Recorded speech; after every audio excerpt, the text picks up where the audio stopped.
6 heures du matin à Holon, près de Tel Aviv, Rouven Magnadji se prépare pour aller à l'entraînement. Sélectionné pour les Jeux paralympiques de Londres, ce père de 5 enfants est l'un des grands espoirs de médailles pour Israël.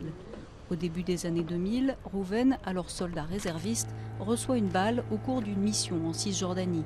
Le tir lui fracasse la cheville. Après plusieurs opérations et de longs mois de rééducation, l'aviron lui redonne un but.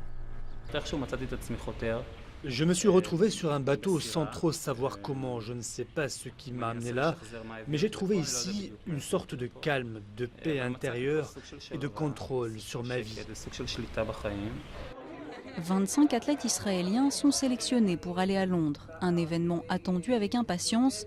Depuis le lancement des Jeux paralympiques en 1960, les Israéliens ont remporté pas moins de 300 médailles. Un succès que le président du comité paralympique israélien attribue à la spécificité des athlètes. La moitié d'entre eux sont des anciens soldats.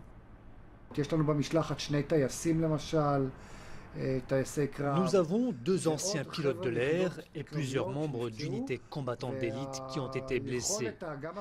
Il n'y a aucun doute sur le fait que leurs capacités mentales et physiques les ont aidés dans leur sport. Des capacités qu'ils devront exploiter à fond pour s'imposer face aux quelques 4200 sportifs handicapés sélectionnés pour les Jeux de Londres. Ils espèrent aussi faire mieux qu'en 2008. Israël avait terminé 53e au tableau des médailles, un de ses pires résultats en 50 ans.